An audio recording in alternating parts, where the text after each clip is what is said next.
Hello, Collateral Gaming listeners. Chazzle Dazzle here from the Trial by Error Variety Show podcast. I just wanted to take a few seconds to invite you guys over to what we do. No, it's not video games, but we do invite really awesome and unique bands from all over the world. We dig deep into their souls and find really cool stories to tell you, and there's tons of music every week, so subscribe to us wherever you subscribe to your podcast. We look forward to having you. I'm Ashley Chancellor. And I'm Zachary Gio. This is Collateral Gaming.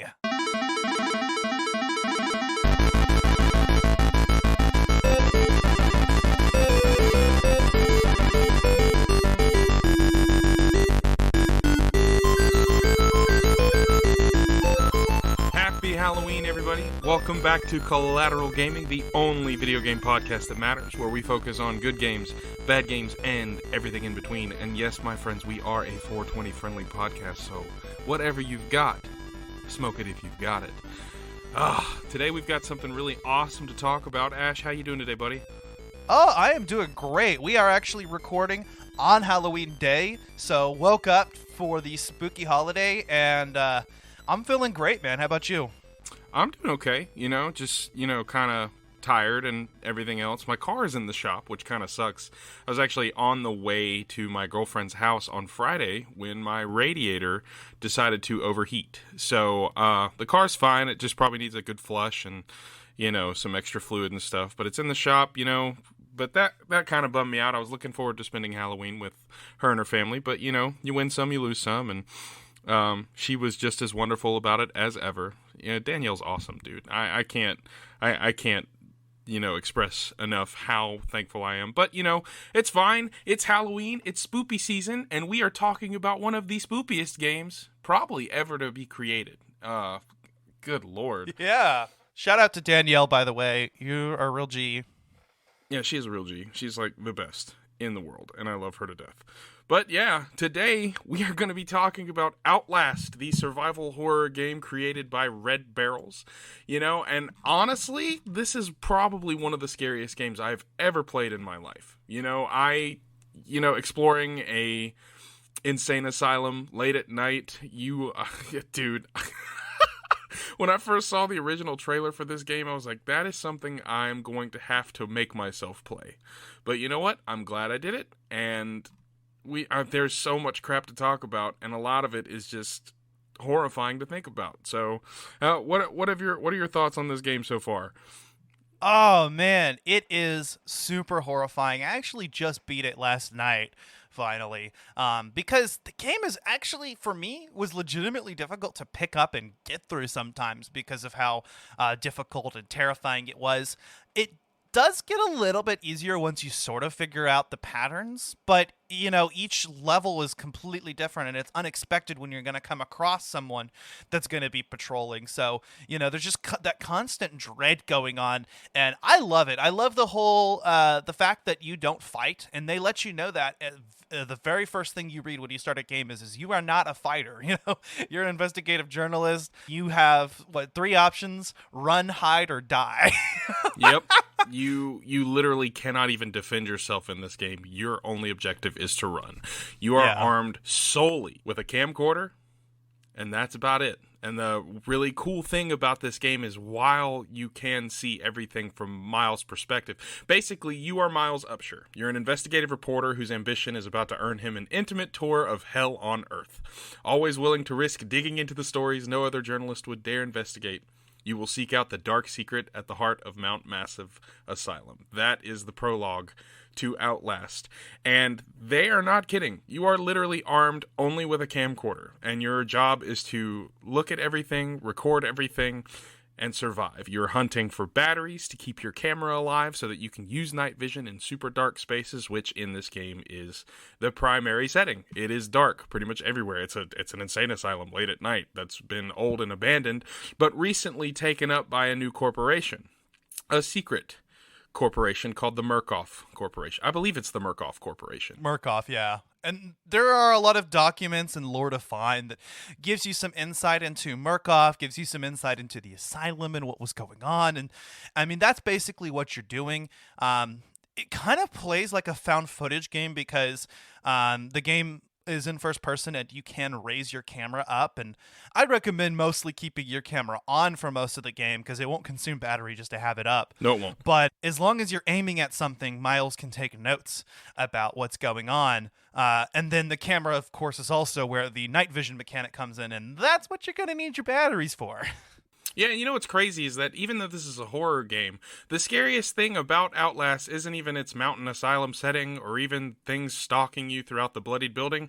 It's the fact that the game features a hide button.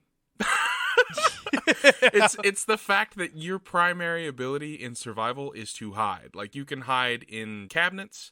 Well, I guess they wouldn't be like cabinets. They're more like lockers. But you can hide under beds, behind doors. And this game has no shortage of characters that are willing to just absolutely stalk you and rip you apart. And, you know, whether it's for a religious divine purpose or, you know, they just want to tear you to shreds. One good example of those characters is Chris Walker. Chris Walker!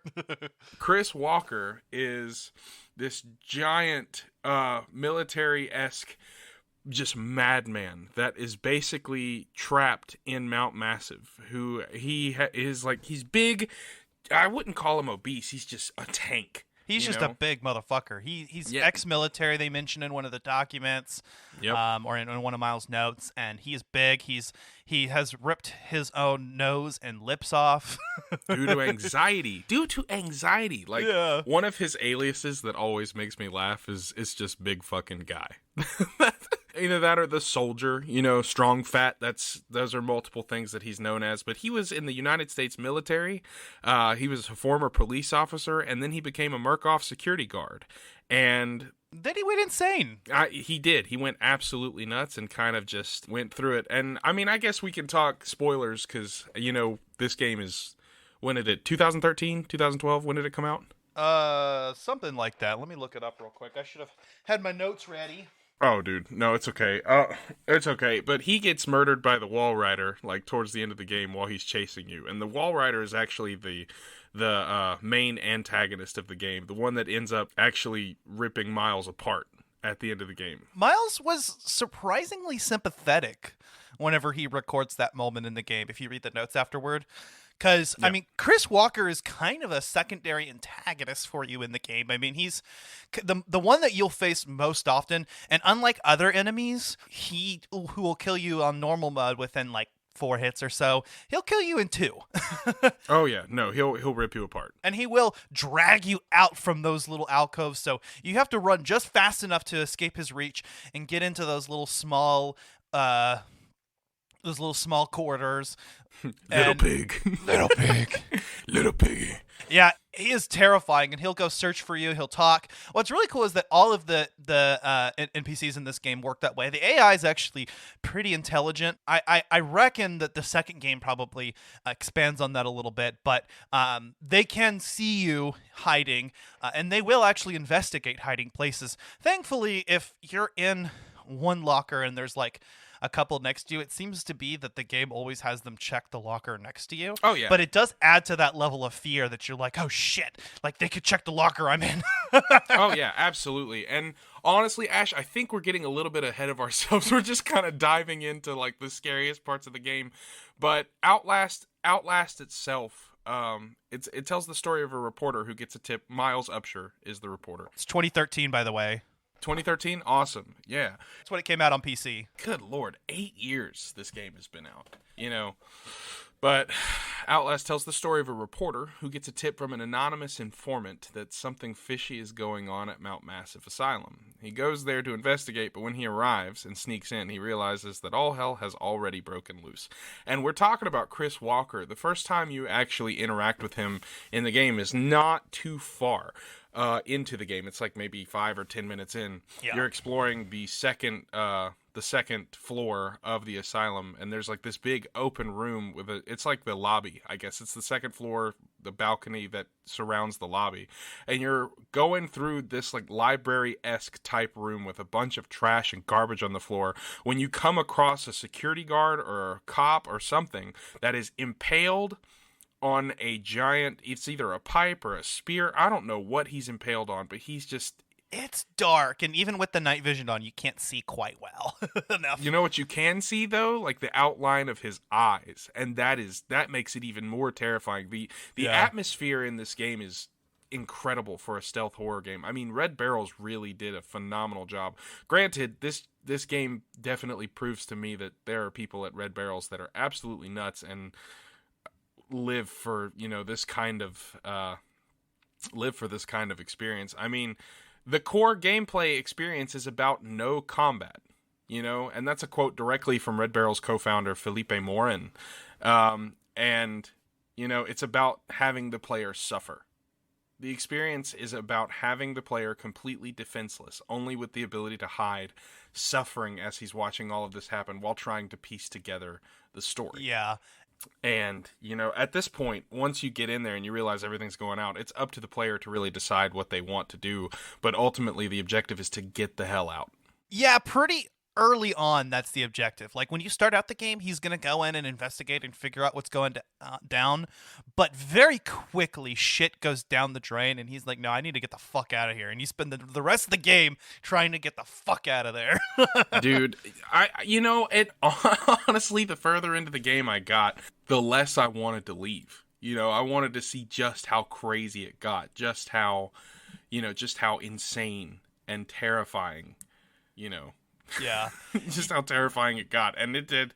Dude, Outlast 2, I know we're not talking about Outlast 2, but Outlast 2 is a game that I will never play again. That game was horrific. And honestly, with Outlast 1, they really don't hold back with anything. Like the language, the violence, there's even a set of twins. The naked twins! The naked twins! And they're actually the most sane people in that asylum. They're just, well, I guess they're not sane. I guess they're more just calm and collected in their insanity. Out of all of the variants, I think they're among the only ones that will actually open doors, instead of like pounding them down, if I remember right. Traeger doesn't. I know that he just opens doors. Yeah, but the twins themselves both appear to be like extremely calm and intelligent compared to all the other inmates, and they have some semblance of humanity left in them. I mean, for instance, they can open and close doors rather than mindlessly just bashing them down like pretty much all the other variants. But neither of them wear any clothing whatsoever. Their dogs are just hanging there. But oh dude, it's disgusting. You literally see everything. But the thing about the twins is that they seem to like ambushing targets in like longer corridors, and they use the fact that they're twins to flank Miles. They don't make really a lot of noise. They're pretty much silent killers, and they don't run or talk. They just kind of walk slowly and follow you. I like that. Yeah, they do walk slowly towards you. They don't run. I like that one part where you're in the dark in the showers of the the prison block, and there's that moment where you walk out the window and they're all like sarcastic, like, "Oh, he just vanished." They're like having a conversation, and it's hilarious. They're just gone. They're just absolutely gone. And one of the scariest things about this game isn't running into these. Into these inmates, it's losing them, because you don't know when they're going to pop up again next, and it's just...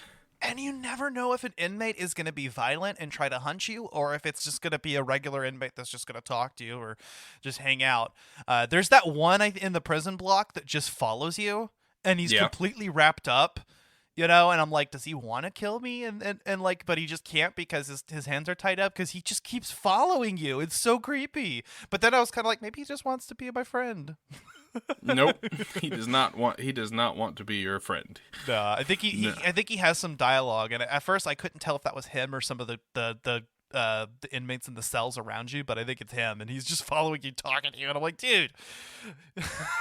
Oh my god. Can we talk about Richard Traeger for a second? Yes, I want terrifying Dr. Rick Traeger, the secular maniac, the school douchebag. You know, I actually kind of liked him at first. You know, he's like talking to you, and he's like he has this kind of wit and charm about him, and he's just talking. But then he starts like picking up different instruments and like testing them, and you're like, oh shit, he's gonna experiment on me, and he straight up cuts off your fucking fingers, man. And the rest of the game, your hands are all bloodied up and fingerless, or you know, you're missing a couple of them. Yes, I know, and it's horrific. Like, they show everything, and that I'm telling you, Red Barrels does not hold back. But so the whole part of the game where he's chasing you, you're in like this little infirmary-esque setting in the asylum, and it's hard to get away from him. By the way, he's not a doctor either. Well, no, that's What is it from Toy Story? I do not believe that man has a medical license. No, he's just an insane variant who experiments on patients in order to gain more knowledge about biology. And, you know, who can blame him? You know, biology's cool, but not that way. You know, he's insane. He runs around with, like, this pair of shears, the same shears that he uses to cut off your fingers. It's horrific. But, dude, can we talk about the way he dies? Yes. Like, that joke is too funny. While chasing you, he literally gets crushed by an elevator. It's so... Yeah, I think like Final Destination, that one elevator scene in one of the movies. I don't remember which one, but yeah, it's basically just that. And I love the little joke that Miles makes if you record it. It's like how to make a Traeger smoothie press or something, squeeze. How to make a Traeger smoothie. I don't remember that. That's pretty funny. Yeah. That's what he says. It's really hilarious.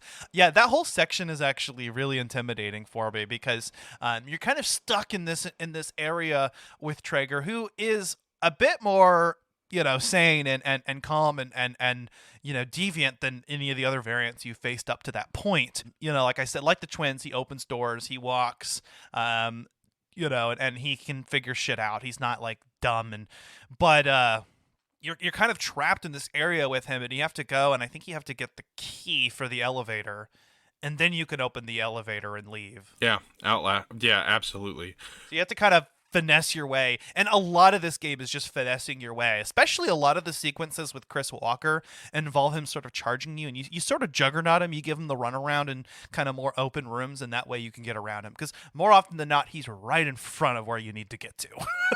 And he comes out of nowhere every time. Oh, dude, he's terrifying. And there's like one area of the game. I'm pretty sure most people that are choosing to listen to this episode of this podcast have either seen a playthrough or have played this game themselves. And since this game is like 8 years old, we don't really have to do cut and dry start to finish. We could just talk about it, you know? Yeah. But the whole religious aspect of this game really bothers me. You know, like, Father Martin. Come on. Father Martin is horrifying. He's just, Martin, I forget, I don't know how to pronounce his last name. It's like Martin Achenbad or something. And one of his quotes from the game that absolutely, like, I will never forget this. It's terrifying, and it gave me chills that ran down my spine. It was like, I see, merciful God, you have sent me an apostle. Guard your life, son, you have a calling. He's talking to Miles. Yeah. He's talking to Miles. He's basically an ally to Miles in the game, and a major character. Mostly an ally. I mean, you're never quite sure what his motives are, but he's the closest thing you have to an ally. And he does seem to be aiding you and letting you go, but he wants you to do something first and see some things. And so he kind of sets up this whole elaborate thing for you. And even the twins are under his direction, and a lot of the other inmates. Oh, yeah. And so, like, they're laying things. I like towards the end of the game, you know, you sort of see them setting things up for you and opening doors and whatnot. And of course, he's painting blood on the walls and having you follow the blood to get to where, you know, to find him. And he does give you quite a bit of a runaround. I mean, there was one part he's like, meet me outside. I'm like, oh shit, I'm going to get out of here? Nope, it's just the courtyard. And by the way, he's not even there. You just go right back in and you meet him in the female ward. I'm like, come on, dude. Yep. It doesn't really make a lot of sense, but at the same time, you know that following him is probably your best bet at getting out. Yeah. And so you just got to go with it. And he honestly puts you in a lot of really crappy positions, but Miles is able to finesse and get out, you know. And honestly, dude, the character deaths in this game, they're horrifying, but they're also kind of hilarious. Yeah, dude straight up crucifies himself and then Yep. has one of the inmates light him on fire. And you just watch it. And he even tells you, like, record this. You know, and so I did. I recorded it with my broken ass camera, and and you know, like it was very interesting. And I guess, you know, he starts this whole religion up worshiping the Wall Rider, and it seems that all of the inmates sort of follow him. I mean, he kind of is the leader of this place. I mean, I imagine that there are inmates around that are just doing their own thing, but most of all of them seem to kind of be under his direction. Even Traeger, who is clearly secular and doesn't believe in it, seems to be operating underneath him. Yeah, like he's basically like the head honcho for all of these crazies in the asylum. Yeah. And honestly, watching him crucify himself and then be immolated by the variants on his command, like them straight up light him on fire, it's just... and you watch everything happen, and they don't hold back. Like, you'll hear me say that a lot. Like, this game does not hold back. They're telling you this is a survival horror experience, and that is exactly what they mean. It definitely plays on psychological horror quite a bit. There are jump scares, but more so than that, it's the disturbing setting that you're in, and it's the thought that at any point something could be stalking you or jump scare you. Yep. Absolutely. They do not hold back. And it's dark, and I like that one part in the game where you actually lose your camera, and it actually tells you, like, you need your camera to navigate the darkness, doesn't let you progress. And so for a little while, you're actually caught without your camera. You have to go get it back. And that's actually one of the cooler parts of the game, because you feel a little naked. You feel a little defenseless. Like, you do have to walk through some dark corridors, and you're like, man, what's going to come out at me? And as soon as you pick it up, of course, there are inmates there. Of course there are. Why wouldn't there be? So you walk into this dark room not knowing, and then you turn it on, and they're there, and it's a chase after that. There are a lot of chases. And one cool thing about that game is that, about that moment in the game, is that after that point, after you pick up the camera, it's broken for the rest of the game. So I found myself holding up the camera a lot less, unless I needed the night vision or there was something I felt like was worth recording. Yeah, that crack on the screen's annoying. The crack on the screen and the fuzz that comes every once in a while, you get red lines on the screen, definitely obscures your view quite a bit. And so you kind of have to, I had to put the camera down several times in order to be able to see properly. It adds to the... aspect, or what is it, the aesthetic of the game. Ladies and gentlemen, the cough. That's the weed cough.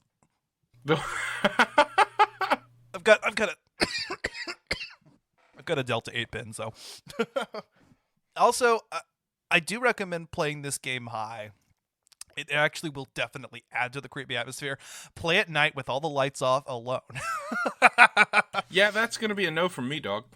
That's going to be a huge no from me. Okay, so what was your favorite chapter in the game? Like, you've got the administration block, the prison block, the sewer, the male ward, the courtyard, the female ward. You go back to the administration block, and then you're in the underground lab where you run into William Hope, a.k.a. Billy, a.k.a. the Wall Rider.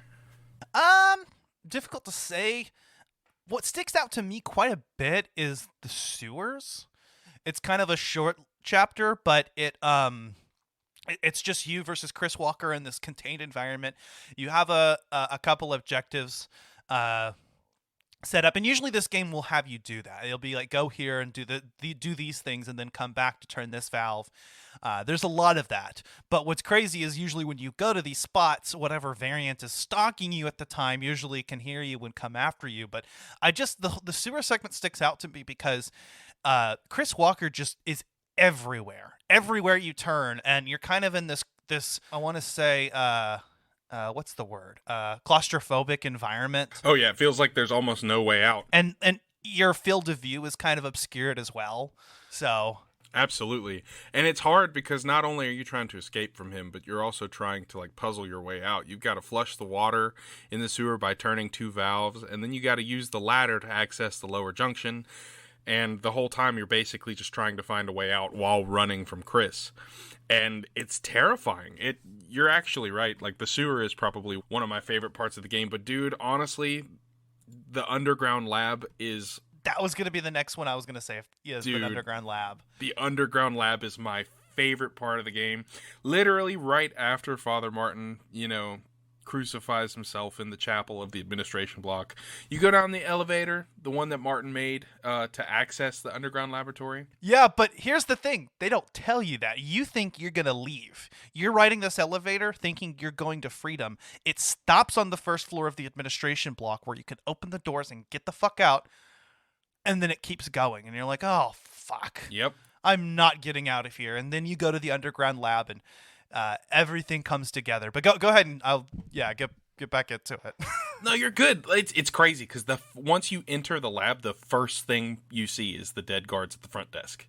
And it's basically where Martin had shown him the security footage of the Wall Rider throwing and smashing the guards to their deaths. And so not only do you see the dead guards, you see how they died and what killed them.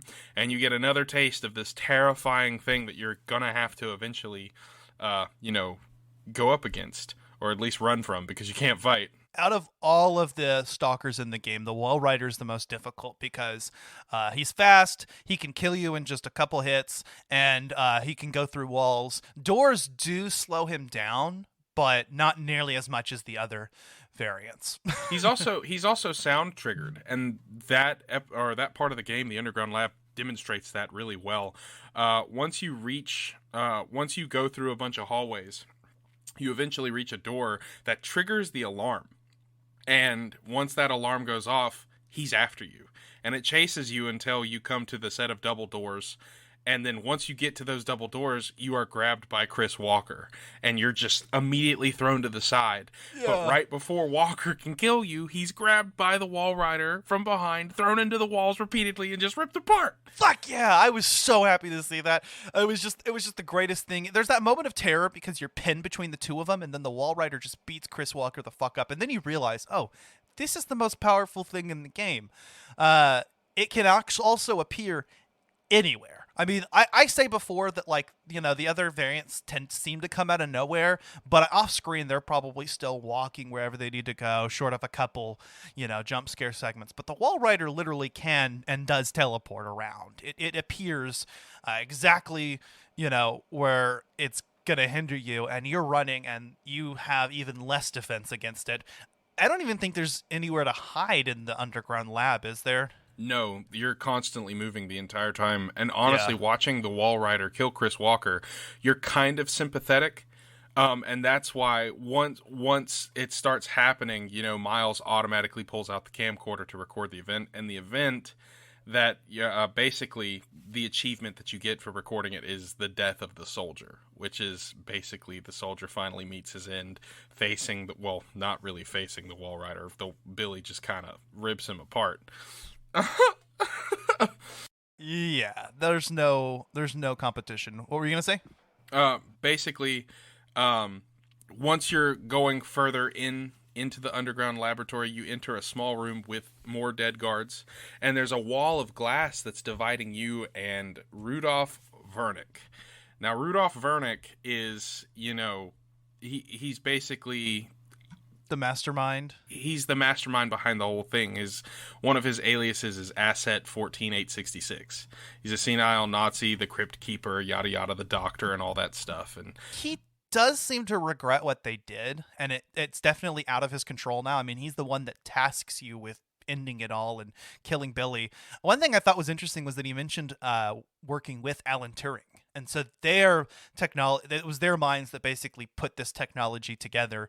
Alan Turing, of course, being the real life figure that operated in World War II. He was played by Benedict Cumberbatch in that one movie. Yeah, absolutely. But that whole thing with Rudolph Vernick, him basically explaining how he regrets what happens, he basically looks at you and tells you, hey, Billy Hope has to die because he's the current host of the Wall Rider, and killing him would, quote, end the Wall Rider. And so Miles is like, yeah, I'll do it. Even though I haven't been able to fight or do anything this entire game, I'm just going to carry out this dude's wishes and end Billy's life.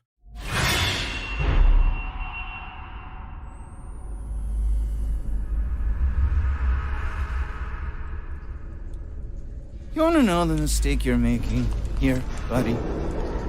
You think you're gonna find the truth. You think you'll uncover something, and everything will just fall into place. Some grand revelation that'll make sense of all these unspeakable horrors. That'll explain what could drive men to such creative extremes of inhumanity. I hate to be the one to break the bad news. But even when you think you understand what's happening here, you're only gonna be halfway down the rabbit hole.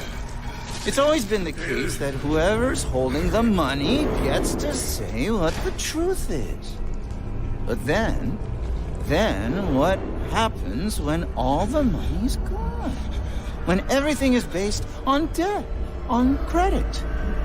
Come on, buddy. You can guess this one. It's faith. Money is a matter of faith. All we were ever trying to do is sell you the dream. But you can't make a deal if you've got nothing to bargain with. You gotta be inside the dream to buy it. You gotta have faith. And that's what I'm here for. To make you believe.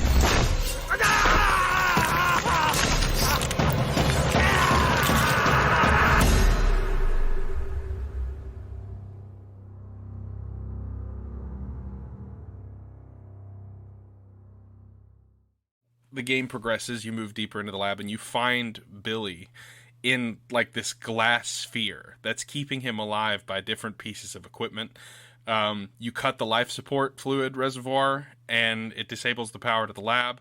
The Wall Rider appears again, chasing you throughout, and once you disable the power, the Wall Rider grabs you, and you're basically jumping from... Oh, God, this is, like, so intense. While you're running, you're basically jumping from one catwalk to another. And then he catches you while you're doing this and starts throwing you around. And... basically, after that, you get up and start moving towards the main chamber. But I was kind of like, thanks for the shortcut, dude. I mean, I made a quick descent. Absolutely, yeah. Even though there's no way, honestly, there's no way Miles should have lived through half the stuff that happened to him in this game. I felt like he should have bled out once Traeger started to cut off his fingers. Because, there was really no way for Miles to, cauterize or stop the bleeding. Yeah, dude never even stopped to, bandage his hands or anything. I mean, he just kept going. Still parkouring, still running quite a bit. I mean, while he isn't a fighter at all, he is pretty athletic. And I do appreciate that. I mean, it gives you some kind of advantage. But what's also kind of adds to the atmosphere is, his constant, breathing. Whenever he's more, scared and he's in an environment, he'll sort of gasp. Or when he's been running for a while, you can hear him get out of breath. And it's actually really cool just witnessing all of that from first person. And it really immerses you in the experience. Definitely recommend playing this game with headphones on because you'll get that full experience. Plus, it helps with determining where the variants are because of the 3D audio. Oh, absolutely. This is one of the more immersive horror games that has ever been released. The graphics and the sound combined with headphones and a really nice screen give an experience that's unlike any other. It depends a lot on that too. Getting through this game depends on you listening for audio cues of, to listen for footsteps and know when to exit your hiding place because, you can't see very well in the dark and you can't see very well when you're hiding. And a lot of the game is really just listening and waiting and, being somewhat strategic, but you never quite know what's going to happen when you get out of your hiding spot or when you go down a dark corridor. No, you do not. At any moment, you may need to turn around and just run a different direction, close a door, barricade it, or hide underneath something. It is constant anxiety-inducing moments like this. I like that one part in, I think, the mail ward where you've got the 3 guys coming after you, and you've got to keep on moving and barricading doors and finding your way around until you ditch them. Yeah. That part was cool. And also the courtyard area. I mean, I mentioned this earlier, but going outside, you think that you're kind of it's like the closest, it's the biggest sniff of freedom that you get in the game up to that point. And you feel like you're just, there's a way for you to get out, but there's not. You're stuck in the courtyard. In fact, it's another moment where Chris Walker comes out, and I believe this happens in the sewers as well at a later point while you're going around in the water.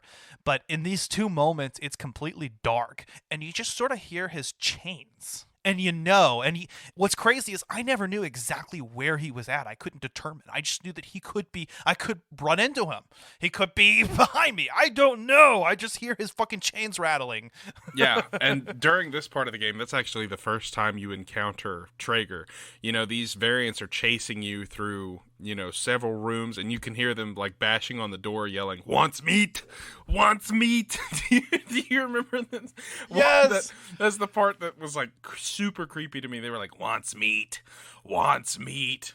It's horrifying. Yeah! And that's right. That's where Traeger saves you by sending you the dumbbell, but then he, he's like, "Who's down there?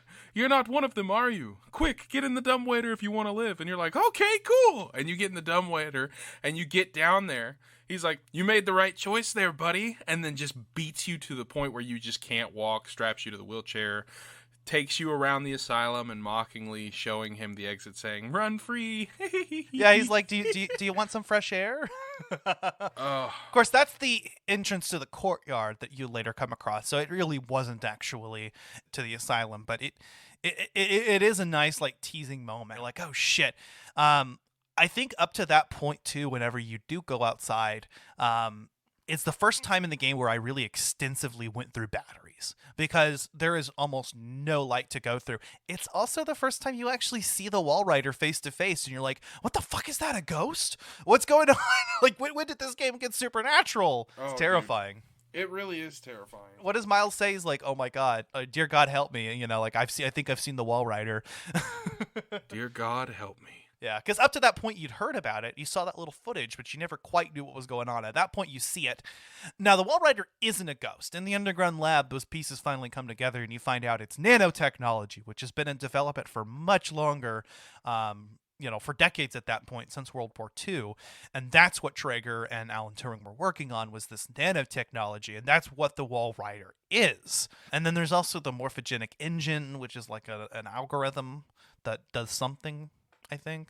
I don't remember. Like, it definitely does something. It does something.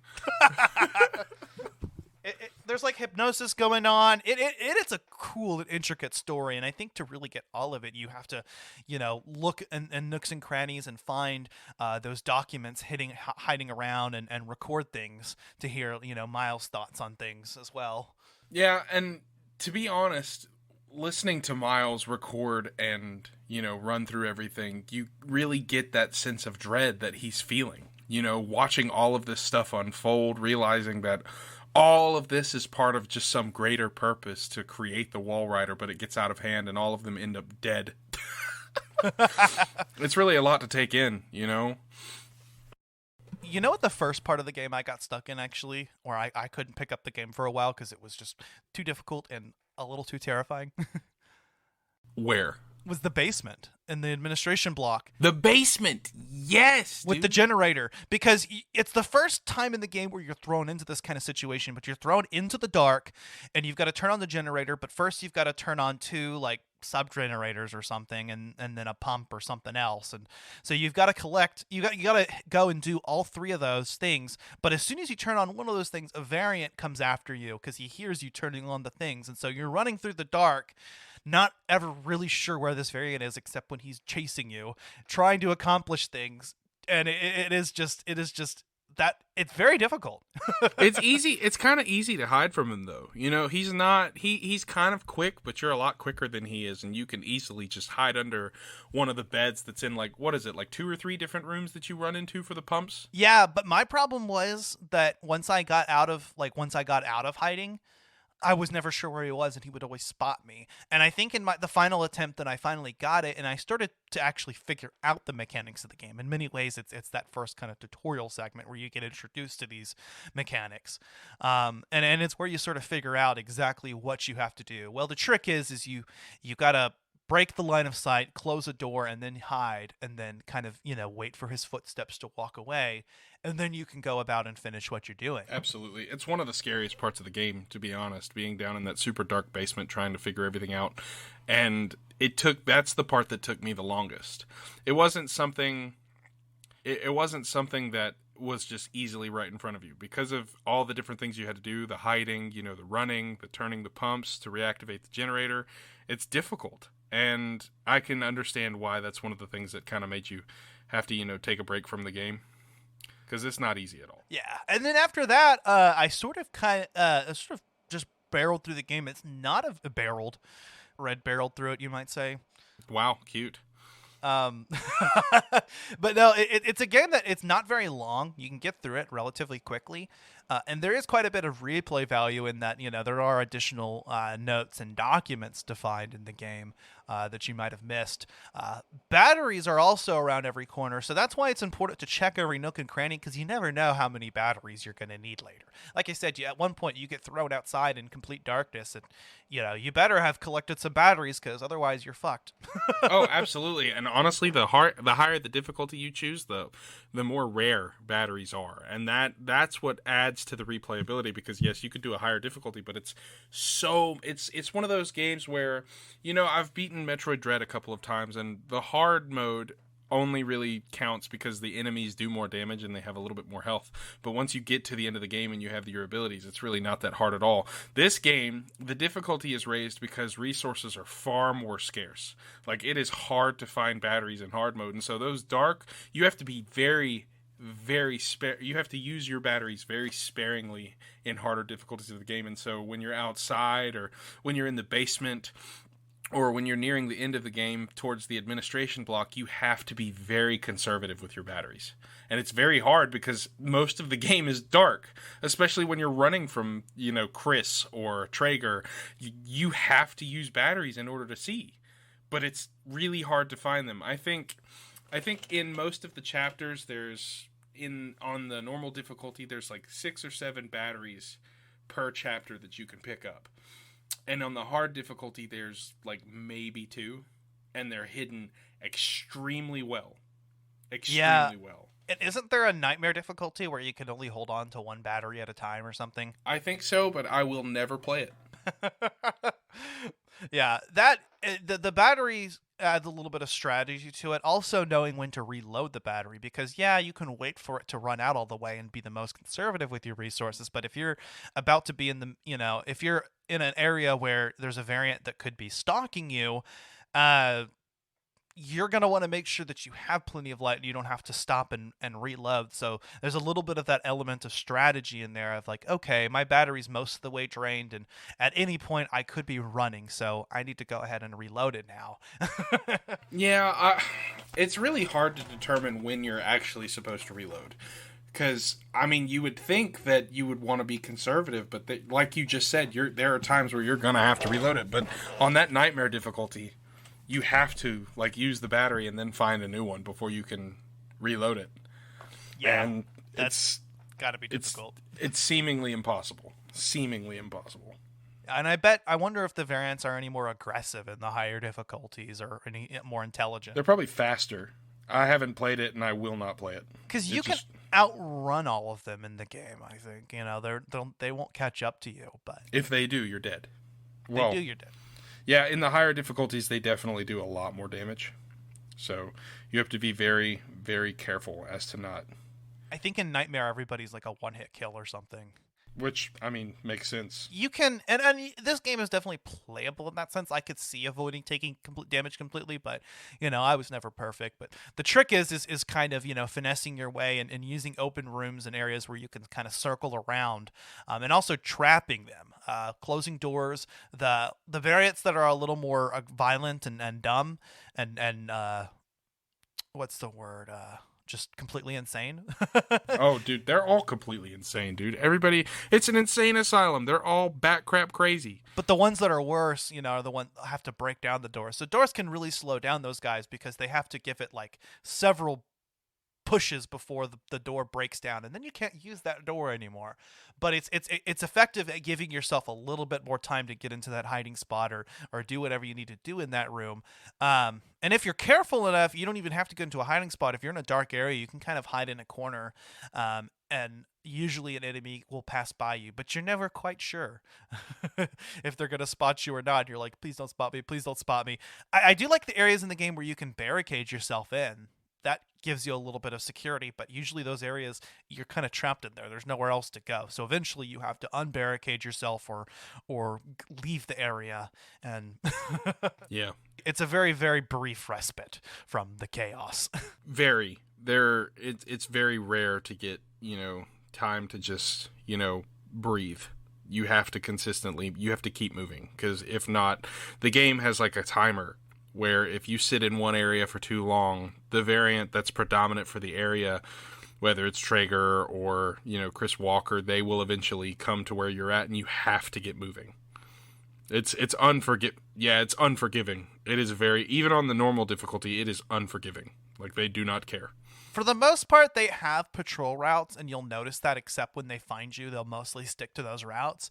But, like, if you make too much noise or whatever, and that definitely plays a factor, is, walking versus running versus crouching, in order to avoid making noise, because if they do hear you, they'll come to your location and investigate. Yes, they will. Funny enough, they don't react to the flashlight, and I spent most of the game, or at least half of it, thinking that they did. Yeah.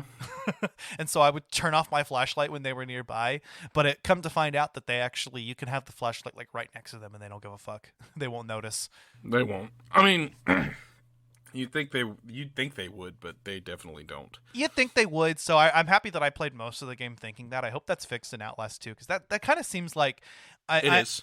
Okay. Outlast 2 is so much harder and so much more terrifying, dude. That game, Ash, they say that these games are not for the faint of heart, but Outlast 2 is in its own realm. Like, that game is... I love horror games, but I will never play it again. It is truly, truly mortifying. It's a very demonic experience. It's not something I ever want to experience again, because the whole thing is centered around a cult in, like, this mountainous, abandoned town that basically has the same variants and people that were in Mount Massive, except it's an entire town of people that all believe in one faith. And I'm sure we'll talk about that at some point, but, like, that is not a game I will ever play again. Wow. Yeah. Well, I mean, I'm definitely going to want to check it out.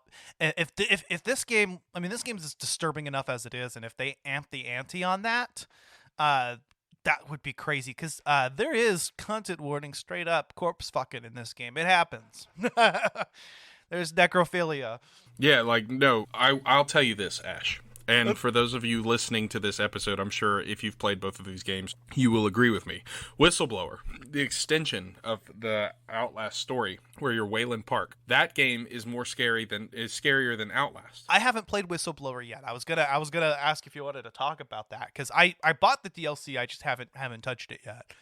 Yeah, we could touch on it a little bit. It's been a long time since I've looked at the story, so I don't remember much about it. But here, I can pull it up real quick, and we can touch on it a little bit, because it's kind of a prequel / interquel. I know it takes place beforehand, and you're playing the guy that ends up giving the tip to Miles, I believe, right? Yeah, you're playing as Wayland Park. He's the one that basically outs the Murkoff Corporation, and because of this, he gets sent to Mount Massive Asylum. And so, as Wayland Park, you start the game as a patient, and they're like running tests on you, and you break out because something happens, and it creates a commotion in the asylum, and you're able to escape and find your way out there. And Miles actually dies at the end of Outlast, but with Wayland, you actually survive.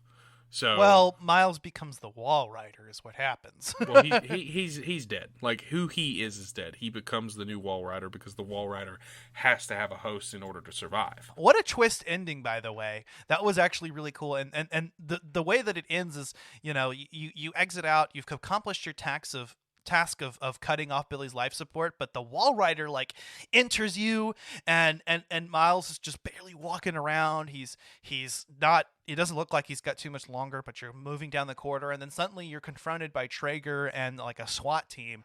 And I guess Traeger is a fucking bastard and shot you in the back because he couldn't have you be a witness or something. But very quickly, after you get gunned down, he says, whatever the German word is. I think it's like, oh my God. Something. Gott in Himmel. Gott in Himmel, yeah. And he's like, that sounds like God in heaven, actually. But anyway, he's like, you're the new host. And then the screen cuts to black, and you just hear the screams of the SWAT team and everything, and you're like, oh shit. Oh, okay. So whistleblower, basically you're Wayland Park. You are the whistleblower. You're the one that outs the Murkoff Corporation by sending that email. But, you know, as you do that, I forget the name of the guy that sends you to Mount Massive Asylum. He's basically like, look what we found here. And basically he has the guards beat you up, and because of some of the stuff you say, he's like, oh, it seems we need to have you admitted.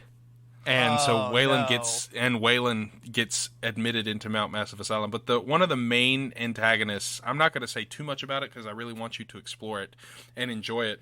But one of the main, actually the main antagonist to me is Eddie Gluskin. Eddie Gluskin is also known as the Groom. Basically, he is a variant who ruthlessly pursues you, Wayland Park, with the intention of making him his bride. And when I say this, there's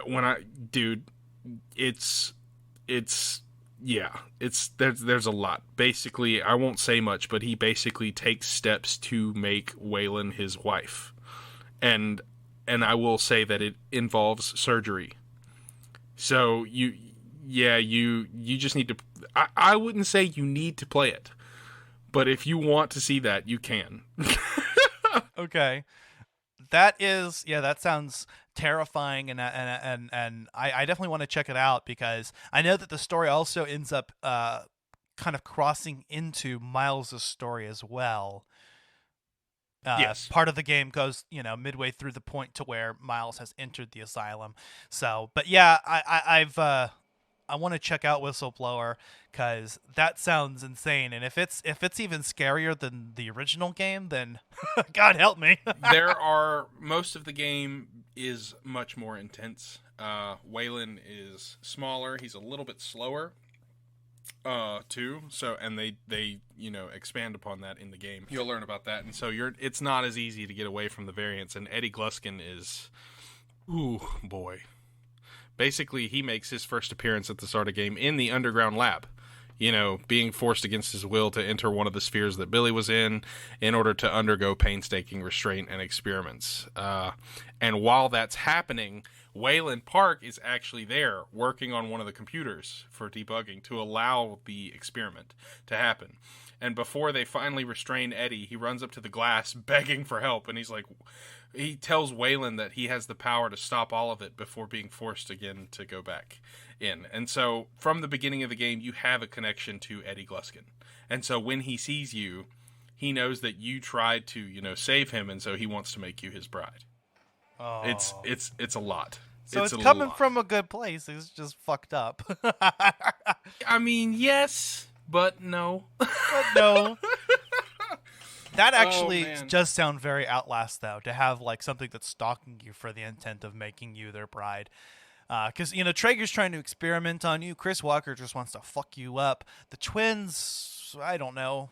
They basically, their shtick is that they are into the act of, silent killing. They basically want to slowly stalk and hunt down their prey.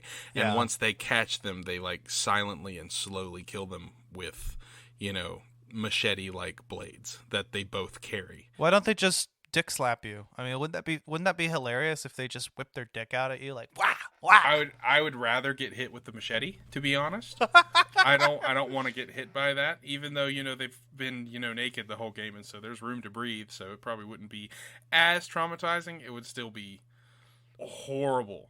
But I mean, I have the backstory for Eddie if you want it. It's not really stuff that you learn in game. And so basically all that's really known is that in his early life he was sexually abused by his father and his uncle, and they took photos of it. Oh. And the event was a matter of medical and public record, and Gluskin wasn't even old enough to know how wrong it was, just that it hurt. His father and uncle were eventually incarcerated, and as a coping mechanism for his traumatically violent upbringing, Gluskin would claim that he was raised in a Leave It to Beaver home.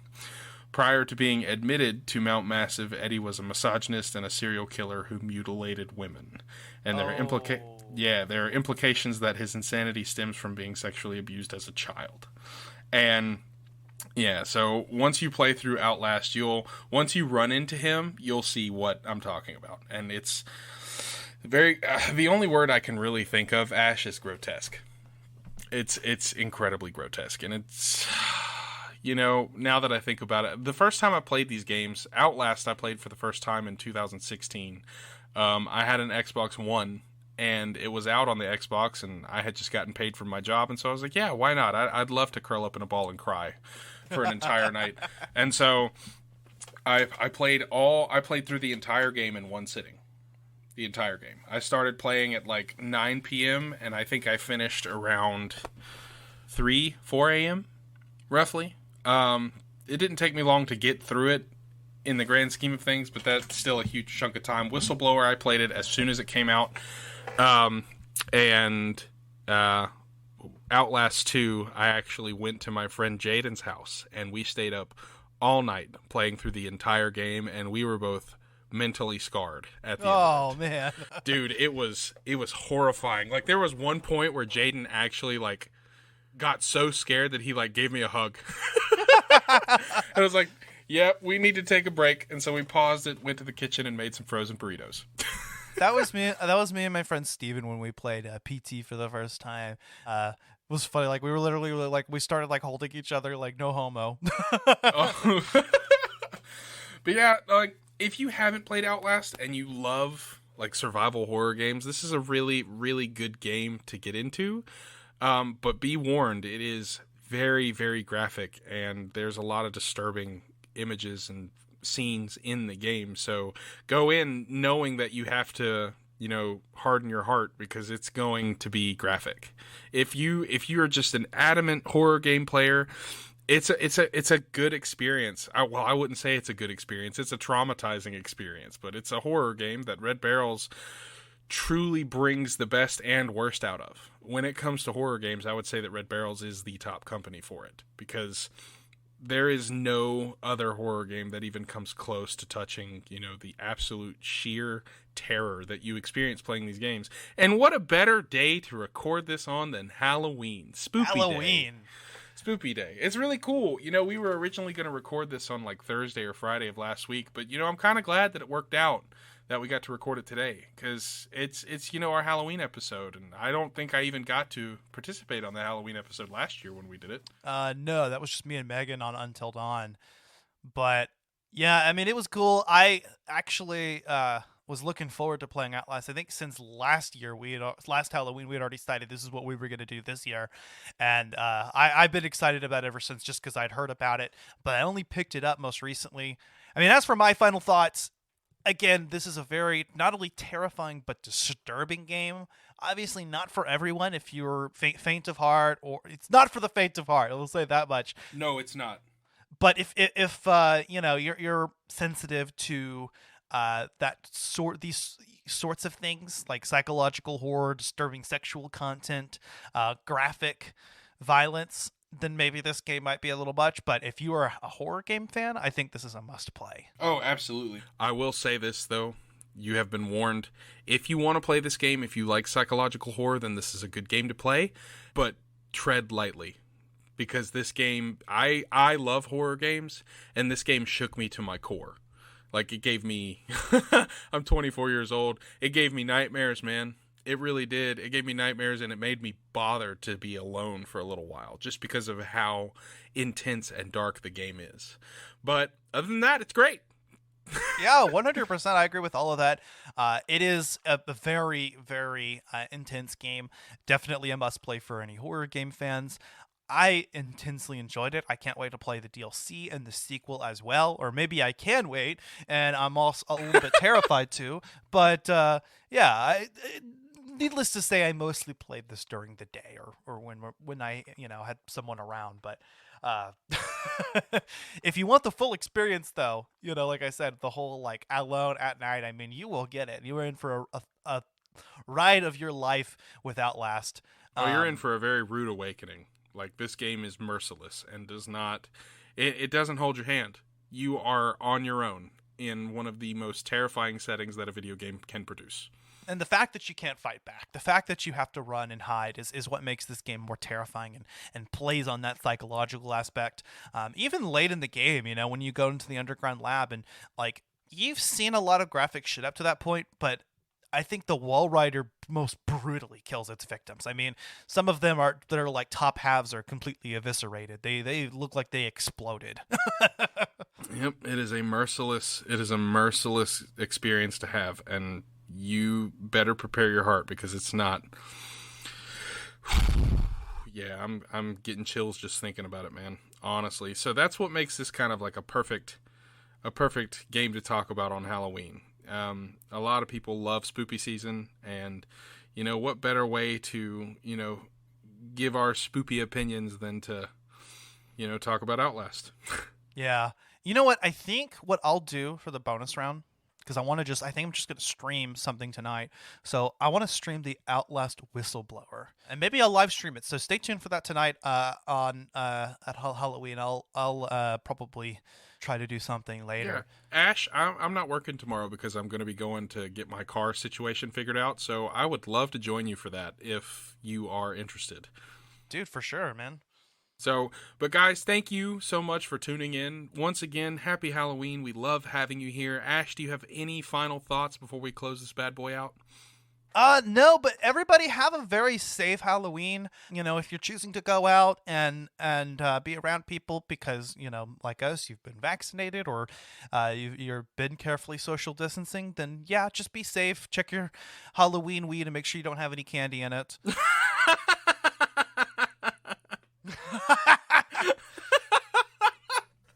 Oh, that was wonderful. Oh, but yeah, guys, stay safe. Today, Halloween is a fun holiday, but a lot of people do use it to do a lot of really horrible things. And, you know, that's where a lot of these games, you know, get their ideas from, is from sick people that like to do horrible things. So please just be careful, stay safe. We love all of you guys, and we appreciate you so much for tuning in and listening to us. And while we do love the aspect of horror, while we do love the aspect of horror, we also love the people that listen, and we want you guys to be safe and happy and healthy and have fun. Have fun tonight. For those of our listeners near Mount Massive in Colorado, shout out. Yeah, you guys stay away from that place, please, if it ever existed. I don't know if that's a real place, but yeah, Mount Massive is a place. The asylum isn't. Okay. But Mount Massive is an actual mountain. If you've ever been to Colorado, it is I think it's like the second biggest mountain in the Rocky Mountains. Okay. Or something like that, but it is definitely massive. I've seen it with my own eyes. I've seen it with my own eyes. Let me look at you with my own eyes. So, before anything else, before we go, make sure that you are checking us out on anywhere you can get your podcasts. You know, we're on Spotify, Apple Music. Ash, where else can they find us? So, Apple Podcasts, Spotify, Google Podcasts, YouTube, Pandora, wherever you get your podcasts. We're on social media. Twitter, Instagram, and Facebook. Hit us up in the DMs if you'd like to collaborate. Then definitely reach out to us if you're a gamer or podcaster or just somebody who wants to have a good time on Collateral Gaming or Collateral Cinema. Our next episode is going to be part 2 of Metroid Dread, where we're going to actually get into spoiler territory and finish talking about the game. Before that, I think I might be doing a Game Lunch episode on the new Guardians of the Galaxy game as well, because I'm playing it and I'm having a blast and I want to talk about it. And then after that, later next month, we will be talking about Superman: The New Adventures, or more colloquially known as Superman 64. Yes, the infamous bad game, Superman 64. That game is just garbage. But yeah, guys, we appreciate you tuning in and listening to us. Happy Halloween, and until next time, I'm Zachary Guillo. And I'm Ashley Chancellor. This is Collateral Gaming, and we are out. Have a safe and happy Halloween, everybody. Bye!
Collateral Gaming is a Collateral Media podcast. All music and game clips are owned by their respective creators and are used for educational purposes only. Please don't sue us. We're poor.